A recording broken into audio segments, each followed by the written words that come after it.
any further ado, I'd like to introduce you to brothers Jesse and Alex Kirshbaum, who are going to tell you their story and their success story and how they started in the music business. Let's give it up for How's it going? Good. Happy to be here, sharing some of our experiences with you. Ted's obviously a friend of ours. We've done some business together also, so happy to help him out and obviously give back as entrepreneurs to an entrepreneurial class.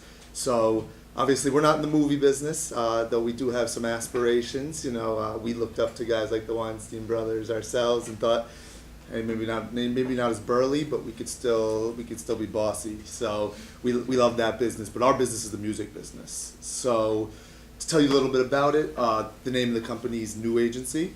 It's a creative music agency. Started by my brother here, Jesse, in about 2008. Jesse's background, he could tell you a little more about, but was always in the agency space at different talent agencies. I was coming from more of a background of finance and investment. In 2008, I was down in Miami, Florida, doing some real estate ventures. I don't know if you know about that time in real estate, but it was obviously a huge economic crash and fighting an uphill battle. Jesse was calling me monthly at that point saying, when are we gonna do this? When are we gonna get our Weinstein brothers on? Let's do this. It took months of me being like, no, Jess, we're still doing all right. We're fighting the good fight. Eventually, I was just like, screw it, let's do it. He ended up coming down to Winter Music Conference, which is a conference in Miami that happens annually that celebrates music and electronic music especially. We went down to some of the festival. He had some talent that was at the festival, and we packed up my Prius. We drove it from Florida to New York, and that was in about 2008 when we started the company. The company at that point, was pretty much built as a booking agency, so I don't know if you guys are familiar with that business, but essentially it's concerts, tours, endorsements, similar to like a William Morris agency. I don't know if you guys have ever watched the show Entourage, but with Ari Emanuel, who's the character that was built after Ari, was doing that type of thing for films, but agent work. So Jesse had a couple hot artists at that time, 2008. He just started the agency on his own, went off on his own and had a couple. He had #1 record in the Mims. I don't remember if you know that song, This Is Why I'm Hot, but he was working with the Mims at that point. And he also had signed like the Clips, Pusha T and Malice. So he had some credible artists, and he brought me on to help with the business development. When we first started, it was like, here are my receipts. It was like in a sock hat, pretty much. So we had to develop that whole accounting system. From there, we signed a lot of talent really quickly. We were able to see a lot of success right off the bat as just guys who had good taste and were able to find emerging talent before they had record label deals or management deals. And we were able to kind of do good business by them. Artists like Wale and Big Sean and J. Cole and White Panda and Action Bronson and Capital Cities and several other artists who we built our roster after and kind of built our brand after. That brings us, probably 2010, 2011. We started to kind of get really into the tech side of things. And we're watching companies like Spotify and SoundCloud and Hype Machine start to make an impact in the new music business. So we embraced those companies before they had really the ability to do what they wanted to do to impact the music business. They had a great idea, they had developers, they were passionate music fans, but they didn't really have any know-how about navigating kind of the music ecosystem with record labels and publishing and licensing, and they also didn't have any artist relationships. So we would come to them and say, hey, we can help on your business development side with artist partnerships, and we were looking at that as a way to distinguish ourselves from bigger agencies and have a unique way of bringing revenue to our clients. So at that point, we kind of realized actually we were more passionate about technology than just doing it for the artists who we represent, and we started to really embrace that side. And that's kind of when we realized we didn't want to just be music agents from a booking standpoint, and we were doing a lot more for our artists because we were in there so early that we were helping them with every facet of their career: ticketing, merchandise, brand partnerships with major brands, technology partnerships to increase different distribution models and different ways of getting exposure and different ways of doing their live performance differently. So we were really more attracted to the creative side than just the booking side. But I don't know if you know this, but agents, even though it seems like it's a glamorous job, it's kind of, you don't see at the Grammys very often, like the agent getting thanked. It's kind of like, it's a thankless job a little bit. You're doing a good job when you don't get called. And we wanted to be in a situation where we were getting credit where credit was due. So we kind of pivoted a little bit into more of a creative music agency, which is how we're evolving today and continue to evolve, which kind of entails everything from artist representation, which is what we were doing with booking and managing artists and helping artists with brand deals and stuff like that, to consultation like we were always doing with those music tech companies. Now we're consulting for a lot of different companies. Curation, which was always a big part of our business. Curation, different than artist representation. What we did with curation was we'd work with artists who we didn't necessarily represent exclusively, but we would work with just through our industry reputation and relationships we gained throughout the years. So we would have like hundreds of artists who we had access to booking, who even though we didn't represent them exclusively. So for colleges, a lot of colleges, even we've booked shows at St. John's and we've booked shows at Baruch. I don't think we've ever done anything at Brooklyn College, but... Do you guys do shows? They did. They had Fabulous like 2 years ago. Cool. Yeah, and we've done shows all across the country. Big Ten schools, Harvard. We've booked tons of shows at colleges. Those colleges would rather work with us because we're nimble, we can get things done quicker, we're transparent, rather than working with a big agency who doesn't really like to embrace that space. We also work with a lot of brands: Pepsi, Trident, Red Bull, Anheuser-Busch, Oakley, Puma, helping them curate talent and tailor like that aspect of their live thing. So if they have a campaign they're doing with an artist, or they're doing something at South by Southwest in Austin, or Art Basel in Miami, or the Sundance Film Festival in Park City, and they have a specific goal that they're trying to ascertain, we have the ability to kind of fit the artist into that. So that's the curation aspect. We also build IP, intellectual property, meaning if we have an idea that we want to activate, like a web content series or a music tech award show, we build that and then have it fueled by these brand partners, but it's something that we have ownership over, rather than when you're working with just an artist, you only have a percentage of that artist's revenue in terms of the live space, and that amount goes down as the artist starts to earn more. These are all insider stuff, but if an artist, you typically in our business, for booking side of things, you get 10% of the gross revenue of that booking. So if an artist is getting booked for $100,000, you make $10,000 on that. But if an artist starts making that consistently, or making, what some of these artists are making, which is absurd numbers, you guys probably wouldn't even believe it, but some of these artists are getting, this Outcast 40 city festival tour, they're getting over $1 million a show for each of their appearances. So at that point, they're able to go and renegotiate with their agents about what that gross is. So it ends up being, a lesser percent. So when we started building IP, we looked at it like, we don't want to just be an extension of the artist, which is kind of fleeting, because as an artist gets bigger, your percentage gets smaller. We wanted to own properties, and we had great ideas, and it kind of went back to our creative aspect. So we built some properties out. And then so that's the four things. It's artist representation, curation, consulting, and building IP. And so that's kind of our story, where we are to date with our company. Going through a rebrand as we speak, because all of this stuff we've done for a long time, but haven't really been outwardly perceived that way. So right now our website's being redone, our logo's being redone, kind of complete mission statement. Yo, I'm here to hype them up. It's the tag team duo, the Kirshbaum brothers. But with the rebrand, it's been kind of a fun process, just because we've been in business 5 years. Inc. magazine just put us in as one of the fastest growing companies in the media space.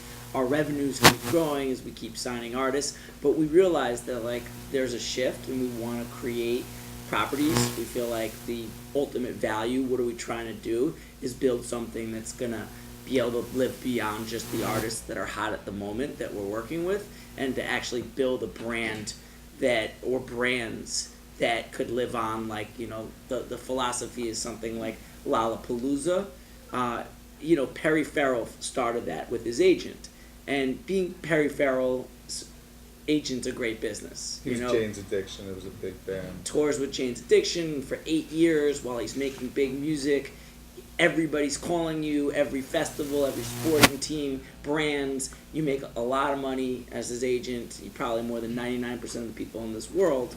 But co-owning Lollapalooza with Perry Farrell is the type of business where you live on way beyond the relevance of Perry Farrell. It keeps Perry relevant with the kids and ultimately ends up, generating hundreds of millions of dollars and having huge impressions. So we started shows like Crown, which is a web series, it's an interview series. What we partnered with Elliot Wilson on, and it's turned into one of the hottest interview shows on the internet. It's a very simple concept. It's amazing how things work. It's when things work, you don't know. As entrepreneurs, you try to throw a bunch of things against the wall, you create, and then hope that something's gonna connect. And when it does, it doesn't even make sense sometimes. But you can pretend like there's a real, it feels good. And then once you do, you start to figure out where to make bets and leverage on top of that. And so, as in everything, it's kind of a momentum game, So we have a bunch of properties, and it sounds like we're a little all over the place, but it's really all music oriented. And what we do is we'll gravitate towards something that we see momentum happening with. If we see traction, if we see potential for impact, which we view as potential for revenue, we don't think about the money necessarily first. We think about the impact, and usually if you can drive impact, especially in music, money follows it very closely. So we're passionate music lovers first, and then that's kind of what helps draw our inspiration. And like I said, then you get to start to decide, well, the Crown thing is hot right now. We're a limited team. We have 8 employees that we work with. It's a very boutique shop. We only can tackle a certain amount of objectives. So we're like, well, Crown is hot. Let's put some more energy and resources towards that. And, we've had Drake do interviews. We've had R. Kelly do interviews. We've had Macklemore do interviews. And we've hilarious sound bites throughout it all. We repurpose it into webisodes, release it with major media partners. Electus, who produces shows like The Office, and tons of reality shows, have gotten behind it, helped promote it and market it, as Ted was talking about. Similar business even in music. You really need to, and hopefully you can get it for free, or actually they can even buy in, because they need the content. These media houses, they need places and wins. They need to get eyeballs coming to their thing. So they love properties like Crown and stuff like that. So. And as we repurpose the agency, it's just been a fun exercise bringing in branding experts and friends of ours that went to Harvard, that created a great shop out of Brooklyn, and they're working on different kind of facets and the relook and feel. So we've been in business about 5+ years, and now it's fun to see the next chapter and the next phase of this company that we're building. And so it's a fun time, and I'm sure if you go to our website, you're not going to see all the intricacies. We're working on it day in and day out, how to tell this new story and kind of feature and highlight all the stuff we've been doing and where we're going. Sure. Okay. Some questions. So as a college student, when you think about getting into the music world, you think of it being kind of far-fetched, working with top artists or being a top producer or something. So as a business major, how do you go about getting into agency and consulting and I realized it when I was younger. I was in high school, I was throwing all the parties out in where I lived, right by Yonkers, and for all the football teams and all the local scene, I was kind of bringing everybody together.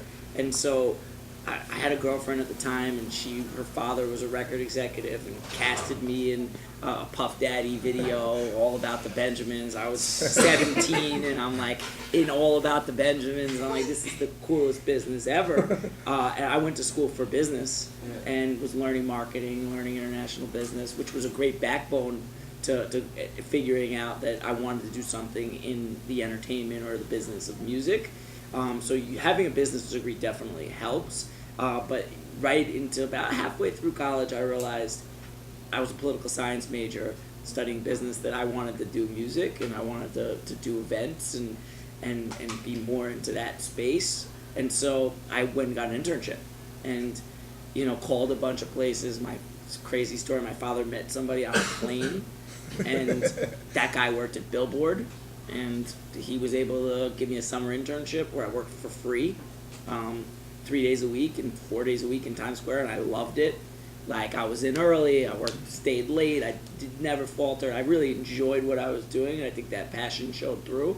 And even at the end of it, they were like, it's a shame, I was a sophomore, it's a shame you're going back to school, because if you wanted to work here full time, you could drop out and we would give you a position. So I was like, and that was at a trade magazine that just covered the charts. And so from there, like, I started interning when I was in London. I interned at Sony Music and got another experience from the record perspective. Then I looked at not going into the music business and interned at Marvel Comics and worked for the president there and learned, at that point I was starting to build some accolades. Out of college, I got a job as, with a business degree, a job as an office manager, making coffee at an electronic record label. I was convinced electronic music was the wave of the future. And so I wanted to get into the record business because it was sexy and it just looked like the right spot to start. It ended up not being. I'm really happy to fall into the agency world just because as an agent, you really get your hands on all the kind of different pieces of the puzzle, and you can learn all the different facets of the business so you can get more experiences. And, it's all about applying education to experience to really being able to achieve the goals and really learn and be an expert. So, the more I got a chance to anyway, from the record business, I was making coffee, and that was my day job, basically, was when people came in, I would sort the mail, and I learned, at least what I learned there is where the mail was coming, so I could know where the cool parties were, so then I could go out to the parties and meet people.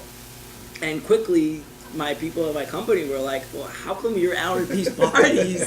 And like, you're an intern, you're an office manager. And I was able to pull it all off where I was in there, and then all of a sudden people were talking about me at the parties that they, bosses and executives were at, and was able to build up Rolodex and contacts and relationships. And when that company ended up folding, it didn't end up amounting to much because I ended up still being able to get a job through just cold calling companies and saying, hey, I want to be an agent. And they're like, well, good luck. Yeah, call me in 5 years when you have experience. I would keep getting the CEOs of the companies on the phone. And then finally somebody was like, all right, I'll give you an internship. My assistant just quit. And a lot of these old school agents are just like very kind of not like necessarily the nicest people. And so they go through assistants pretty quick. So I got in a position with one company, and then another company I'd contacted found out that I was working for a rival and didn't like that. So then he said, all right, why don't you come work for me? And he poached me. And I was like, at that point, I was like 23 and a half and had like some of these different experiences and was working for a company that just got some financing and was at the right place at the right time and found a group I liked, and it was the Clips. And signed the Clips as an assistant, ran up to the guys and like got in touch with them and brought them some opportunities, and they really were like, hey, I like this kid. This kid's a hustler. He's hungry. He's a go-getter. And they gave me a chance to be their agent, and they put out a record, Grindin', and the song took off.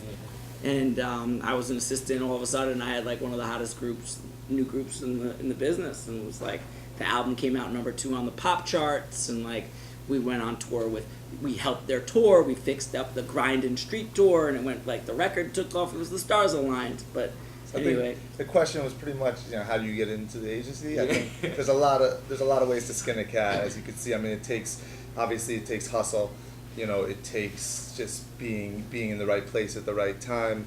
It takes, being able to have a good ear and trust your gut and have good taste. I mean, it's a multifaceted thing. There's not one right thing, but if you can kind of hit a bunch of those, or at least say there's a criteria of 10 things it takes, if you can get as many of them on your docket as possible, usually the stars can align.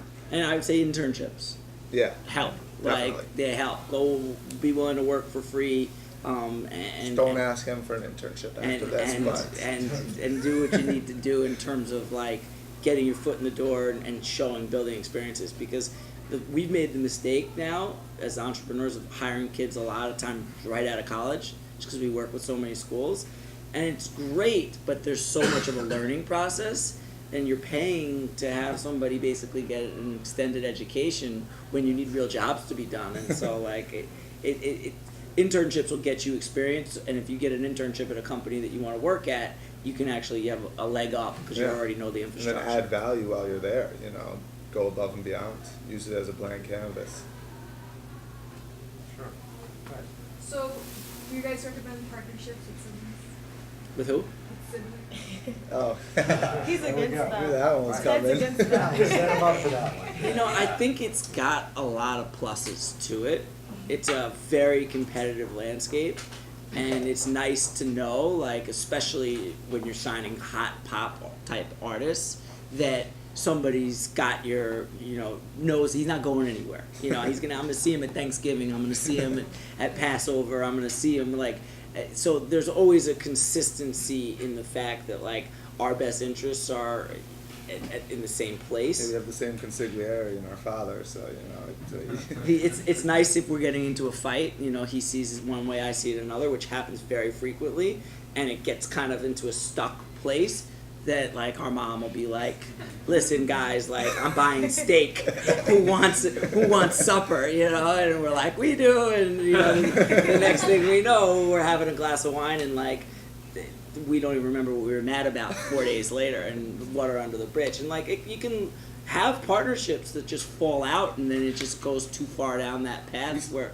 Yeah, we see a lot of people who, in business, are say, you know, some people love working with siblings or significant others or whatever, and some people hate it and say, I could never work with my brother or sister. We would kill each other, and you know, it just works for us. I mean, We fight every once in a while, Yeah. like even like we always growing up. It's just we have similar.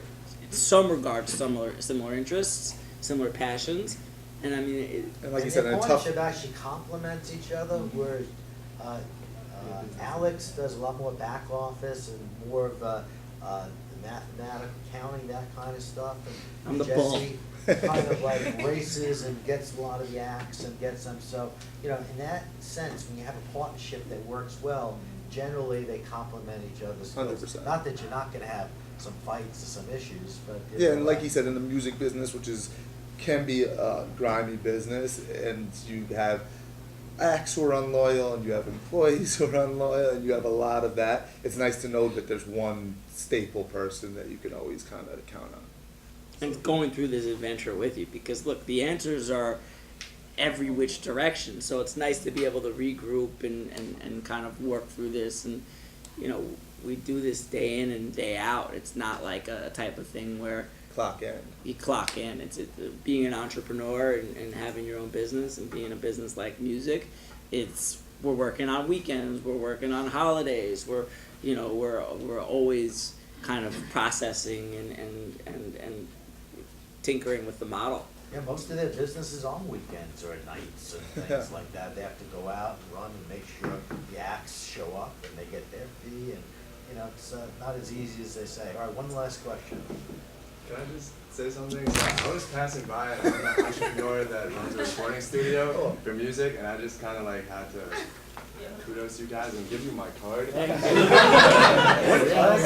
down So awesome. I've been outside Ted listening for Leibowitz' like a half hour. entrepreneurs class. What class This is is this? an entrepreneur program. I gotta take We'll this fill you in a little later. It's Okay? amazing. Seriously, Great, guys. okay, thanks a lot. All right, last question. That's the hustle right there. I'm curious to know, in 2007, 2008, what was the indicator that told you right now I'm ready to start my business? I was working in LA at a video game company, and I was just, this company had gone from like, it was my first taste into the understanding the digital media space, and I was working at agencies, and then I booked this show. I met these promoters in Europe for this show I did with MTV for the MTV Europe Awards.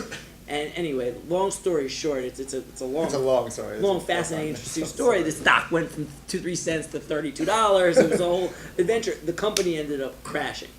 when they got to America, and they'd raised something like $700 million, and I was like, okay, I've learned so much, I've seen so much, but I have a really core competency in booking and representing artists. Artists like me, I have great relationships in this, and it's a great way to make a living. I want to do it for myself, though. I want to build this kind of differently. I don't want to do what this company's doing or this company's doing. I think we can create our own formula. The business was changing, and so I had a buddy. I had a couple artist relationships, and I had a buddy that had a cool little operation back in New York. So I moved back from LA to New York and worked basically out of his broom closet. He offered me first a slot on the couch, and then we signed Mims, and Mims went to #1, and we were like, okay, he gave me a little closet in his office. His office his company was doing great at the time. He was actually Mims' record label and all sorts of other stuff. And so we ended up just started kind of getting things off the ground, and as more success happened, more and more resources and more bets were in it. It wasn't like we started with, well, let's do this and let's do this And and every let's do week we that. talk about It's that, more of right? trial What and is error. the catalyst that is going to do it? Him, it was that Mims and that super hot song, right? In the county field, it was that one client that threw you over that allowed you to open your own office. Okay, we're out of time today, but let's hear it for the brothers. Thank you.